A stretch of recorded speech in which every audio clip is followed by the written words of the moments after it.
नमस्कार, मैं हूं रत्ना और आप देख रहे हैं सी न्यूज भारत। वक्त हो चुका है उत्तर प्रदेश बुलेटिन का। बात करेंगे हापुड़ की, जहां पुलिस ने वाहन चोर गिरोह का पर्दाफाश करते हुए एक बाल अपचारी सहित 3 शातिर वाहन चोरों को गिरफ्तार किया। इसके साथ ही बात करेंगे रामपुर की, जहां कोतवालीगंज थाना परिसर में गोली की आवाज गूंजी तो पूरे गंज थाने में अफरा तफरी मच गई। ऐसी तमाम खबरों पर विस्तार से चर्चा करेंगे इस उत्तर प्रदेश बुलेटिन में। जनपद हापुड़ के थाना हाफिजपुर पुलिस ने वाहन चोर गिरोह का पर्दाफाश करते हुए एक बाल अपचारी समेत 3 शातिर वाहन चोरों को गिरफ्तार किया है। इनके कब्जे से थाना हाफिजपुर क्षेत्र से चोरी की 2 मोटरसाइकिलों समेत कुल 3 मोटरसाइकिलें बरामद की गई। गिरफ्तार आरोपियों ने एनसीआर क्षेत्रों और अन्य जनपदों से वाहनों की चोरी कर उन्हें कम दामों में बेचकर आर्थिक लाभ कमाया। देखिए, हाफिजपुर में 19 और 20 को लगातार 2 गाड़ियां चोरी हुई थी, जिसके संबंध में वाहन चोरों पर अंकुश लगाए जाने के लिए मेरे कप्तान साहब के द्वारा भी दिशा निर्देश दिए गए थे। उसी क्रम में हाफिजपुर ने बहुत अच्छी सफलता प्राप्त की है। इसमें 3 मुलजिमान पकड़े गए हैं, एक बाल अपचारी है उसमें से, और 3 गाड़ियां बरामद हुई हैं। दोनों गाड़ियां हमारे हाफिजपुर थाने से ही रिलेट करती हैं और एक गाड़ी जो है वो गाजियाबाद से कनेक्ट हुई है।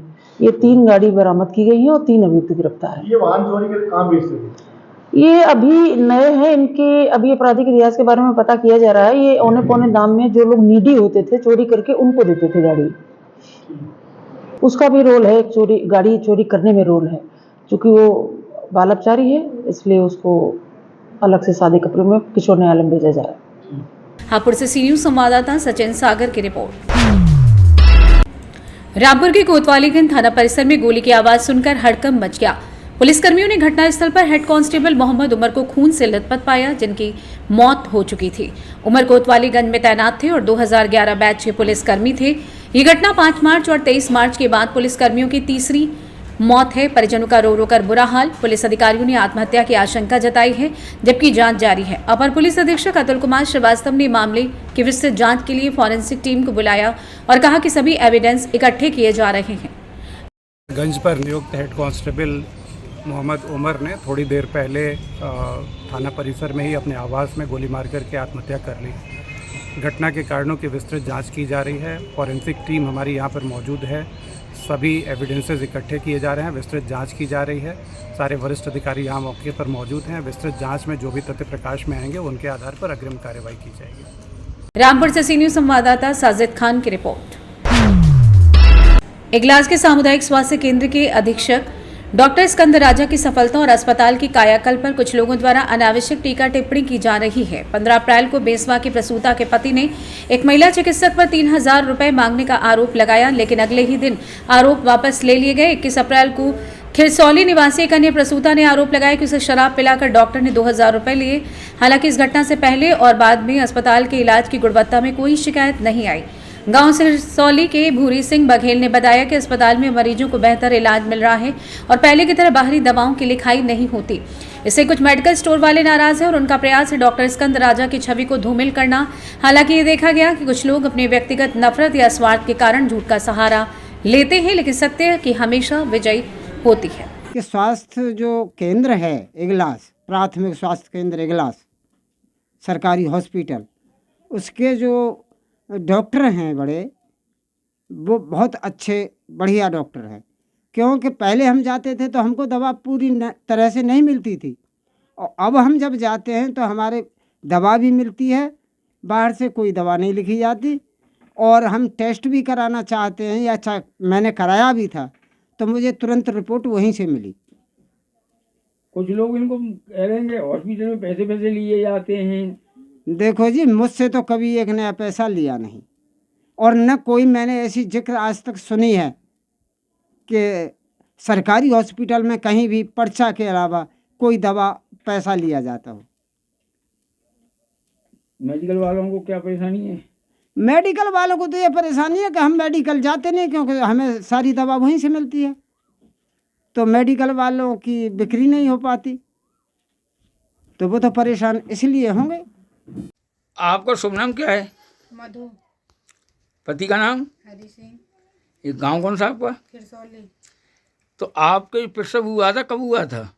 मेरा डिलीवरी 21 तारीख को हुआ था। कहाँ? इंगला सरकारी अस्पताल में। तो किसी ने आपसे कोई पैसे मांगे? नहीं। आपसे या आपके परिवार वालों से, सास वगैरह से? नहीं। फिर ये क्या है जो वीडियो वगैरह कैसे बन गई है? वीडियो बनाने के लिए क्या है, क्या बोलते हैं हमारे हस्बैंड, ये आज मेरी डिलीवरी हो गई, सुबह हो गया तो आशा और हमारी मम्मी बीमार से हो गई थी, तो हम बोले कि आप लोग परेशान हो गए हैं तो आप लोग चले जाओ, अब तो हमारी नॉर्मल डिलीवरी हो ही गई है, कोई काम है नहीं और चाय पानी की बात है तो वो ले आई देंगे। तो ये दोनों जने चली आई हैं, चले ये बात बनी है इन दोनों के चले आने के बाद। तो हम इनसे बोले हैं कि लाला को नहवाने के लिए डेटोल ली है, साबुन ले आना। तो ये चले गए हैं मेडिकल पे और पैसा सब मेरे पास ही रखा था, और जब जानते हैं कि हमारे आदमी पीते हैं तो हम उन्हें क्यों पैसा दें। फिर ये गए दुकान पे मेडिकल पे, जो बात बनी है वहाँ बनी है, और वो पढ़े लिखे तो है नहीं कि चलो क्या बोलते हैं एप्लीकेशन लिख के दे दिए। वो क्या बोलते पी रखे थे, इतना है उन पे इतनी गलती हो गई, उन्होंने अंगूठा लगा दिया, और क्या बोलते हैं हम पे से किसी ने पैसा नहीं लिया है, वैसे बदनाम कर उनके रहे हैं। पीने का फायदा उठाया गया है। ठीक। इगलास से सी न्यूज संवाददाता इंद्रजीत की रिपोर्ट। इगलास नगर क्षेत्र में भीषण गर्मी और उमस से लोग परेशान हैं। विद्युत विभाग की लापरवाही के कारण दिन रात विद्युत कटौती से जनता का जीवन मुश्किल हो गया है। कुछ महीनों पहले नई लाइन डालने के दौरान और फिर स्मार्ट मीटर लगाए जाने के बाद भी लोगों को बिजली की बार बार कटौती का सामना करना पड़ा था। अब एक बार फिर नई लाइन डालने के नाम पर इगलास की जनता को भीषण गर्मी में विद्युत कटौती की समस्या का सामना करना पड़ रहा है। लोग ये सवाल उठा रहे हैं कि आखिर ऐसा क्यों हो रहा है और कब तक उन्हें इस असुविधा से जूझना पड़ेगा। इगलास से सी न्यूज संवाददाता इंद्रजीत प्रेमी की रिपोर्ट।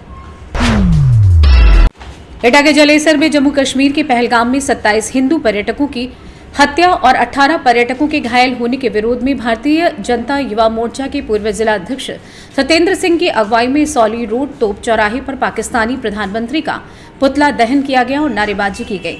सत्येंद्र सिंह ने कहा कि पाकिस्तान हमेशा कायराना हरकत करता है, छुपकर हत्याएं कराता है, लेकिन मौजूदा सरकार चुप नहीं बैठेगी और बड़ा कदम उठाएगी। उन्होंने ये भी कहा कि इस हत्याकांड में सेना के 2 जवानों की भी हत्या हुई है और अब भारत सरकार के साथ साथ देशवासियों का भी गुस्सा बढ़ चुका है। इस दौरान हिंदू संगठनों के दर्जनों कार्यकर्ता मौजूद थे। एटा से सी न्यूज संवाददाता लखन यादव की रिपोर्ट।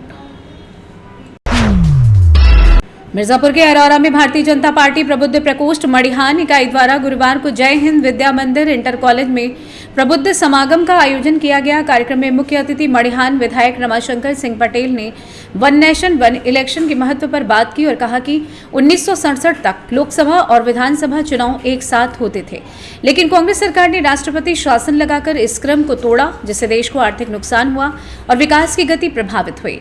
उन्होंने प्रधानमंत्री नरेंद्र मोदी के सपने का समर्थन करते हुए कहा कि अगर ये व्यवस्था लागू होती है तो देश आर्थिक रूप से समृद्ध होगा। कार्यक्रम में कई प्रमुख लोग मौजूद थे और संचालन महेंद्र सिंह ने किया। भारत देश में एक राष्ट्र एक चुनाव की बहुत बड़ी आवश्यकता है और आप देखे होंगे कि भारत जब आज़ाद हुआ था तो 1967 तक एक बार चुनाव होते थे, विधानसभा लोकसभा के साथ ही चुनाव होते थे। इसमें देश का बहुत बड़ा पैसा बचता था, विकास कार्य में लगते थे और 5 साल विकास कार्य में सारे अधिकारी सब नेता अपने अपने क्षेत्रों में लगे रहते थे और ये आचार संहिता का ढंग से नहीं खेलते थे। उसी क्रम में आदरणीय प्रधानमंत्री जी ने इधर बीच में किन्हीं कारण से एक राष्ट्र एक चुनाव की प्रक्रिया समाप्त हो गई थी और आज 2024 हो गया। अभी तक 67 के बाद आज तक एक साथ न विधानसभा चुनाव हुआ न लोकसभा चुनाव। लेकिन अगर हम विधानसभा और लोकसभा का चुनाव और नगर पालिका गाँव पंचायत का चुनाव अगर एक साथ कराते हैं तो देश में बहुत बड़ी पैसे की भी बचत होगी।